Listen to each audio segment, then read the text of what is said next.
There are three different ways in which a nucleus decays. Uh, One is alpha, then you have beta, and then gamma. So these are different ways where here the alpha and beta are particles, and this is electromagnetic radiation. Alpha and beta are particle radiation.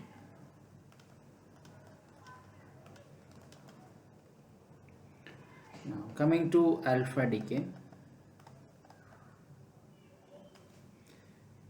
uh, consider a nucleus with the atomic number Z and the number of nucleons A, that is the mass number A, decaying by alpha decay. And what is alpha? Alpha is nothing but the helium nucleus.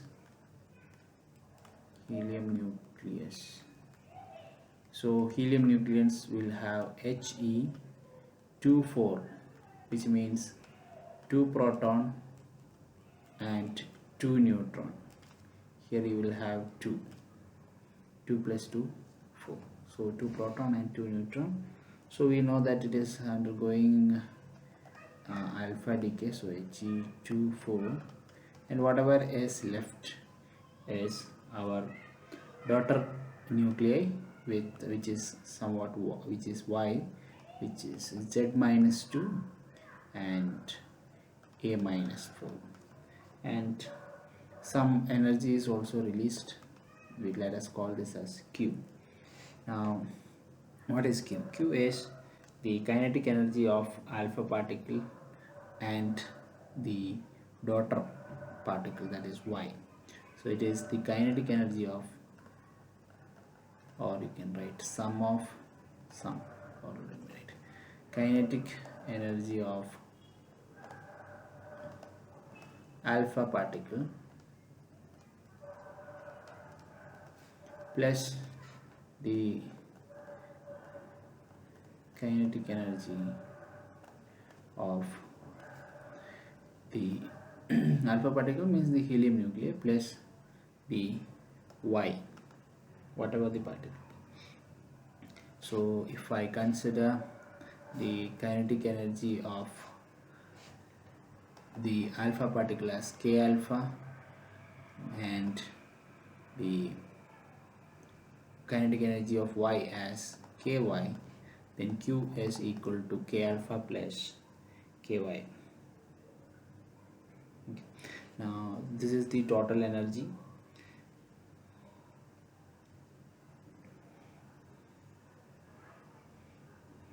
So Q is given in terms of K alpha. So K alpha times, that means the energy of the alpha particle, times A divided by A minus 4. This is the total energy in terms of K alpha and A. Now similarly we can also find Ky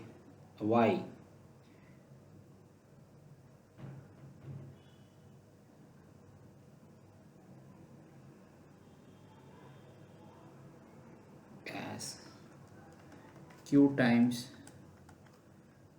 or Q equal to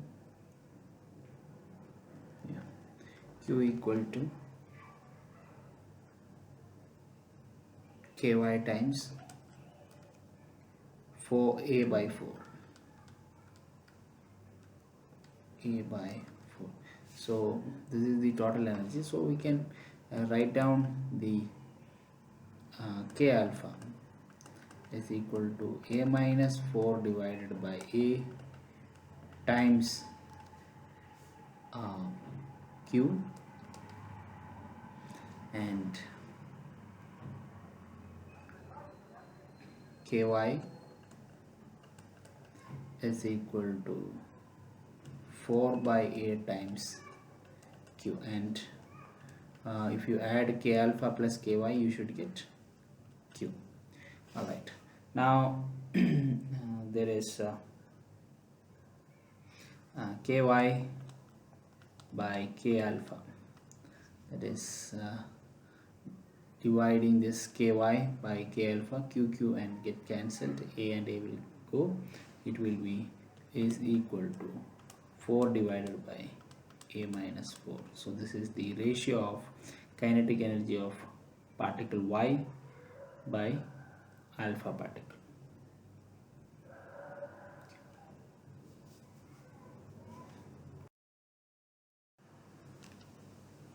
Coming to the second one, that is beta decay, and beta is electron particle, electron itself basically. It is positron, it is the anti-particle of electron. Now the beta decay is removal of one positron, or you name it as electron capture. Then beta minus decay. Beta minus decay is electron, so you have Z for some element X with the total number of nucleons A, it changes to Y with Z plus 1 A plus 1 electron. Here you have 0 minus 1. This doesn't indicate the charge, it indicates the nucleon. So electron is not a nucleon, so that's why. Plus the electron neutrino plus some q. Now this is to balance the lepton number in the reaction. And what happens in this reaction is a neutron will change to proton plus one electron plus electron neutrino, and in this reaction there is some evolution of or emission of heat or energy. And coming to beta plus decay, beta plus is positron, you have some element or nucleus X, Z and A, it changes to Y, Z minus 1 A plus electron, here you have plus 1 and 0 and plus the neutrino of electron neutrino, this is plus the charge.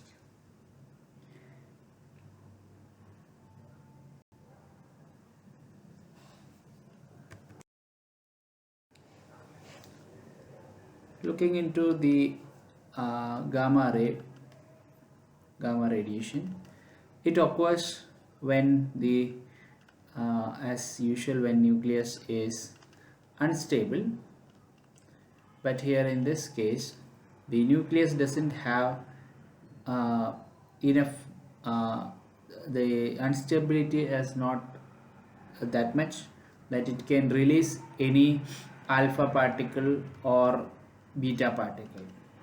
It cannot release any alpha particle or beta particle, but still it is not stable. So in such cases the gamma decay occurs to make the nucleus stable. So if you consider this as the some state, and this is of the nucleus, that is the initial state, and here you have the final state. So some when the nucleus comes to lower state, it radiates some energy. This is the gamma region. Now in the initial state you have some X, that is the nucleus with a number of nucleons, but it is unstable, the star indicating the unstable, and when it comes to the ground state it has XA, which is stable nuclei. Now Here in the case of energy, the initial energy is greater than the final energy, and lifetime of the nucleus in the initial state is less. So lifetime, you represent it by Ti, is less than Tf. Now there is a condition for gamma decay to occur. This gamma ray should contain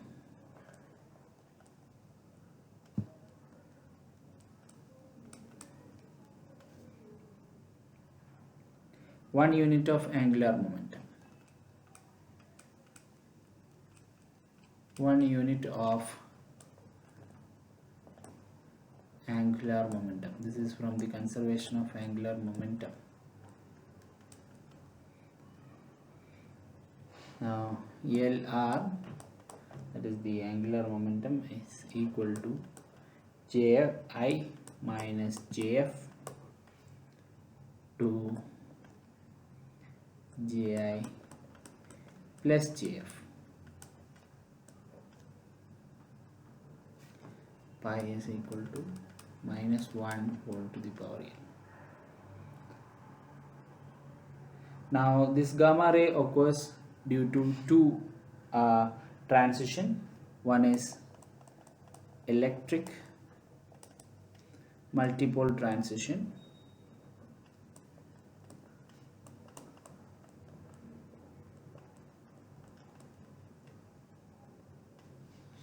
and magnetic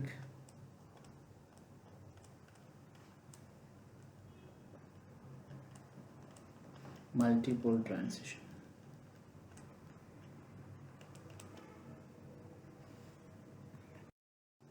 So when a gamma ray is emitted, it is radiated either by multipole electric multipole transition,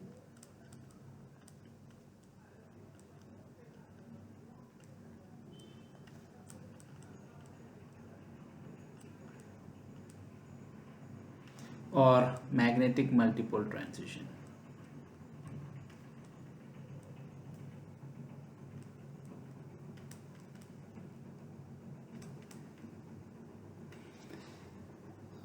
Now these either it is electric multipole transition or magnetic multipole transition, and this depends on the selection rule for the parity. Rule for parity. Now for the electric multipole transition to occur, that it has the selection rule is parity remains same.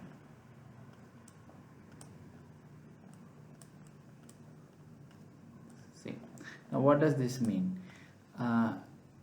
You have the pi, that is the initial parity and the final parity. Now from when the transition takes place from initial to final, if the parity remains the same, if the transition is from it is through electric multipole transition, that means the transition is occurring through the electric multipole transition, then the parity will remain same. And for if it is the transition is occurring through multipole, that is magnetic multipole transition, the parity changes.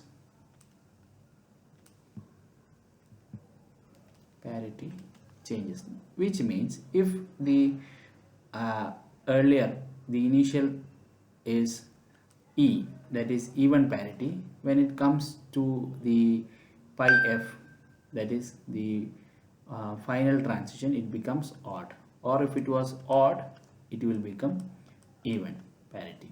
Okay, so parity changes for magnetic multipole transition, and parity will remain same for electric multipole transition.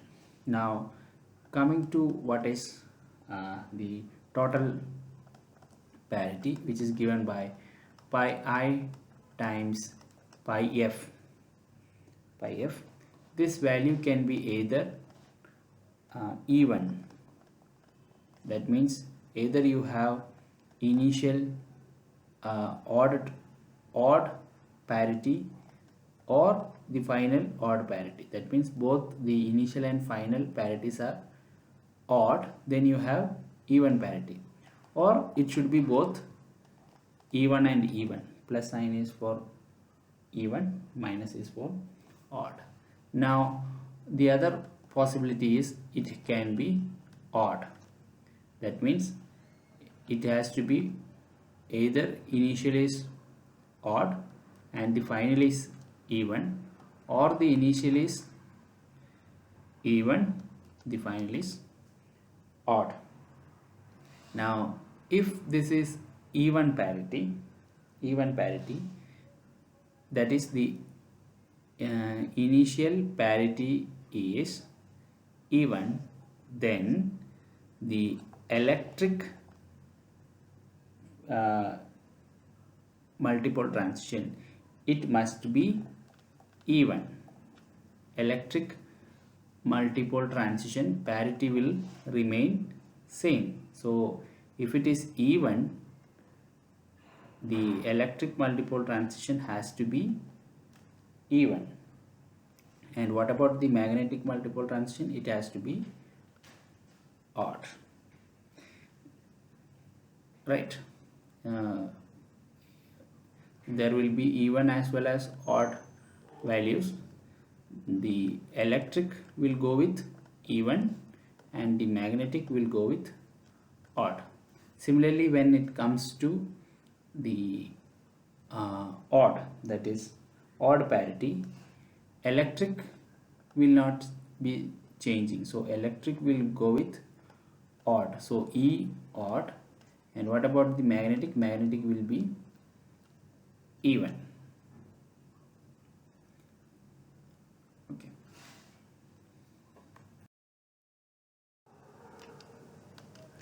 Scattering theory.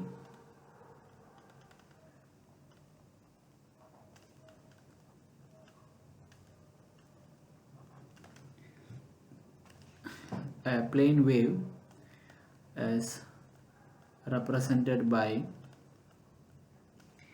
e to the power ikz, and you can write a spherical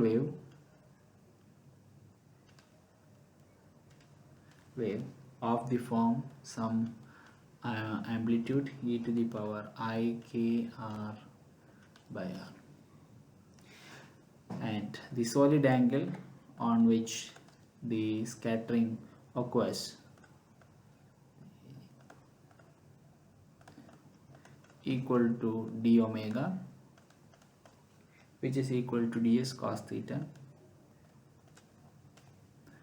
divided by r square, or you can also write it in this form of ds the vector dot r cap divided by r square.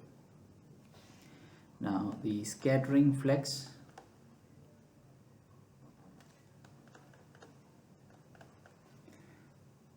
is nothing but the square of the amplitude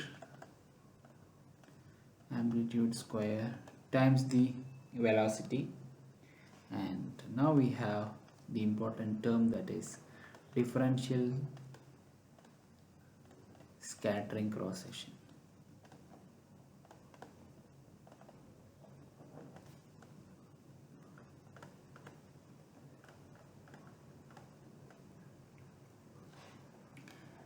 D sigma by d omega, which is equal to f of theta whole square, and this is the differential scattering cross section, and the total scattering cross section sigma will be equal to integral f of theta whole square d omega, and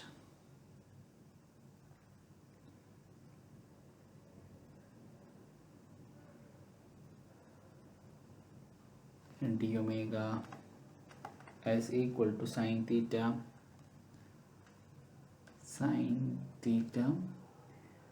d theta d phi.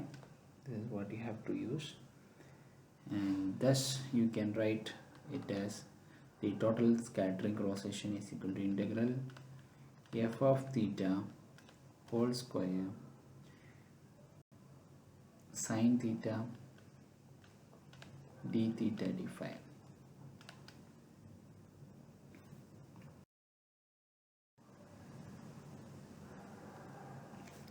Suppose we have a quantity x plus iy, then that is this is equal to z is equal to x plus iy, then z square is equal to x square plus y square.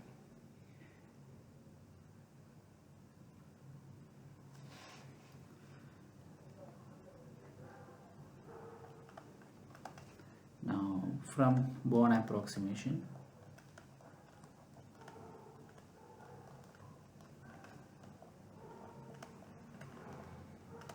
the scattering amplitude is given by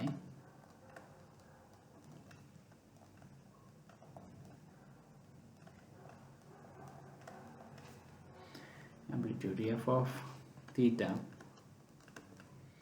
is equal to minus m divided by 2 pi h cross square integral v of r e to the power I k r k dot r d tau.